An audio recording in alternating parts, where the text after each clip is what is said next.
Hi, in today's video I want to show you how to write an amazing artist CV that any bureaucrat would want for their birthday. So, stick around.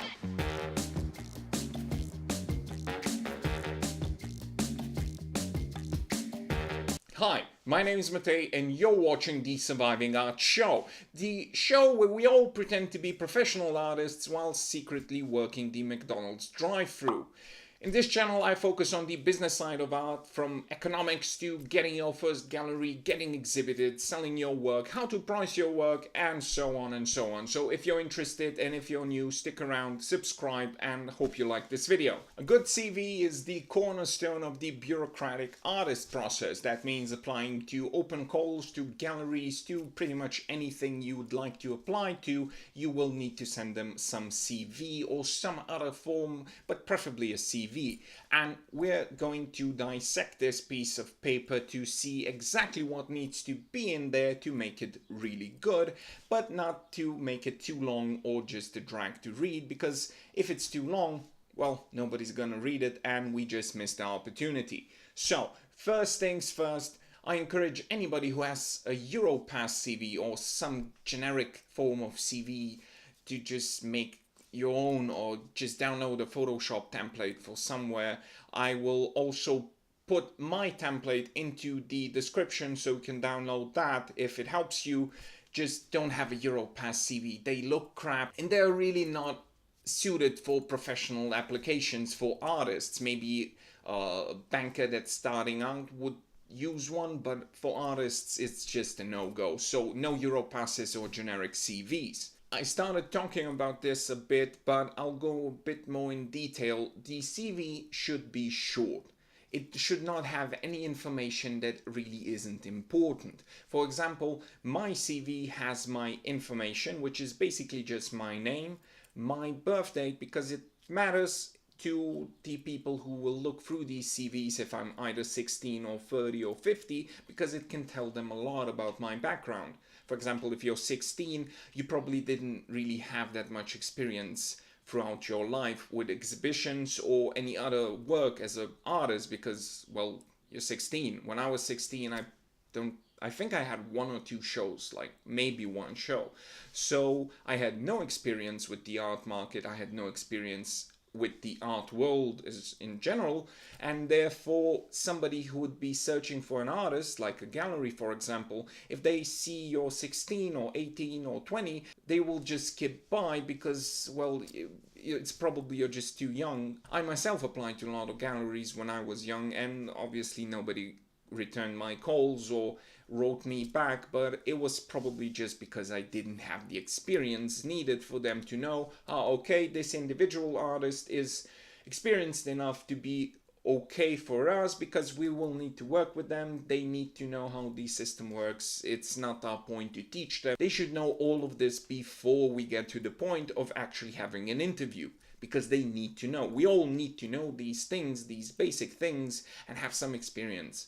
Otherwise, we'll just, end up in the archives. The next thing I have on my CV is my academic background. This is my education. So you should put on your CV your education, obviously, but just be succinct, like just where you went to school, from which date to which date, and if you either have a BA or a MA or a doctorate, and just what kind of MA, BA, or doctorate you did. So the topic, the theme of your paper.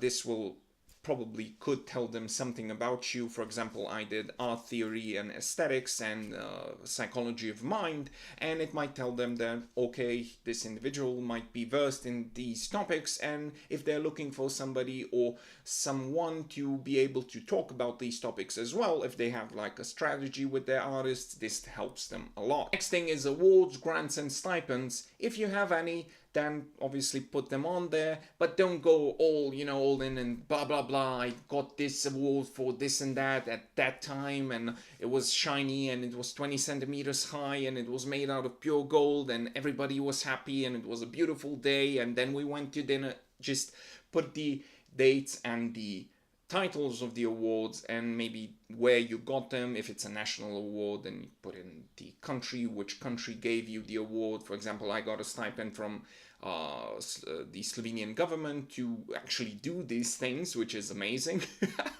And I therefore put in my CV that I got this stipend as a national stipend, and obviously Republic of Slovenia. Then your biography. If you have published any work except your master thesis or doctorate, maybe doctorate though, but it does really depend if it's any way connected to what you are applying to.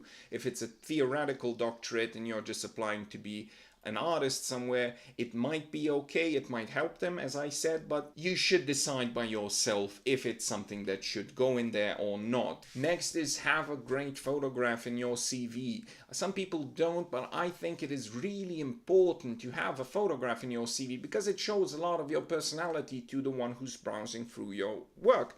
Because somebody who's, made a portrait of themselves in a studio with a nice suit and tie and will have just a different vibe to somebody else who's more casual, more laid back. Not that either of them are better or worse for doing, well, being casual or being more sophisticated, right?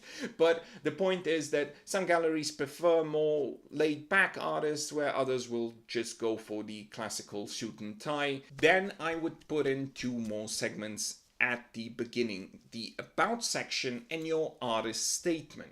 Now, the about section should be a really short, maybe 1, 2, maximum 3 paragraph long text that writes a bit about you. Just like a condensed 2-3 sentence description of where I've exhibited and what my goals are and my personal or professional preferences and what my vision of where I want to be is.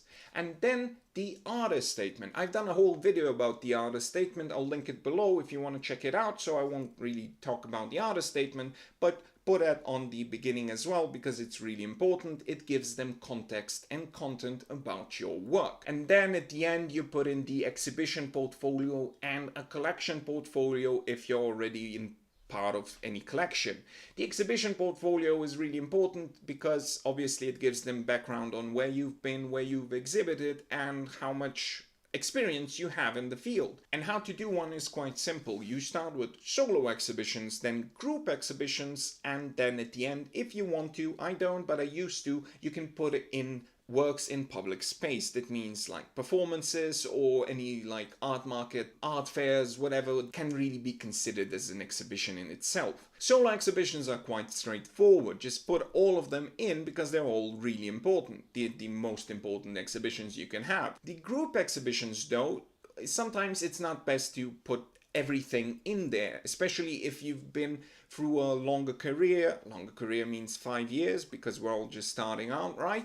But if you've been at it for more than a few years and had some exhibitions, probably you started with not the best venues like youth centers and so on. Not saying youth centers are bad, but well, if you put a youth center exhibition next to a giant art fair somewhere in China, it will look a bit off and it might not really do good for the whole CV because it'll just show that you want to put everything you've ever done in your life in there, including the bow and rowing competitions you won in 6th grade, and it's just not the point. So what I do is I don't use group exhibitions, I use selected group exhibitions. And now just a quick tip on how to write these sections of all of your exhibitions. I myself start chronologically, so newest on top, oldest at the bottom, and I start with the date, so it's nice and simple to read. I put the date in bold, and then I start with the name of the exhibition in cursive. And after that I put the venue, the name of the venue, so wherever it was, and then the city and then the country of the exhibition. And at the end, if you are part of any collections, if you already sold your work, I think it's really important to let people know that you've already successfully sold your work. I also have a section that is my collection portfolio where I have my public and private collections. Obviously, we start with the works in public collections because they're the most important ones. They're like the solo exhibitions. And if your work is part of a permanent collection, a public collection, that means that your work was selected by some public institution, like the National Gallery of wherever country you're from, has decided that your work is of a high enough quality to represent the art of your country, or the art of your era, or the art of just your generation. The next part obviously is the private collections, and here sometimes collectors won't really want to disclose their information till not even that they own your work, and sometimes you even have to sign a contract that prevents you from sharing their information and so on, and we all just need to, respect that. But if your collector's fine with you sharing their, even just, the collection name or their family name or the estate name, then just put it in there, because it's obviously really important. It shows people that you've already sold your work. And how I do this is similar to how I state and formulate my exhibitions. I start with the date, so chronologically newest to oldest, top to bottom, again in bold, and then in cursive the name of the work, again the date, but this time the date of the work's creation. Then I would put the size of the work, so width, then height, and then the material and technique of the work, the family or the estate name or the name of the collection, then the city or location of the work, if you're permitted to disclose that, if not, just the country of the work, and then that's it. That's it for today's video. I hope it helps you making your CV great, or making your first CV, or just, refining whatever you have right now. It is a document that is important, even though it's really horribly boring to do it, and we all need to redo it over and over and over again. This next time we get an exhibition, we have to put that in again, so it's just a bureaucratic hassle, but then again, we all have to have it. So thanks for watching. Again, if you're new here, consider subscribing, and if you're already subscribed, thank you very much for watching. See you next time on Surviving Art.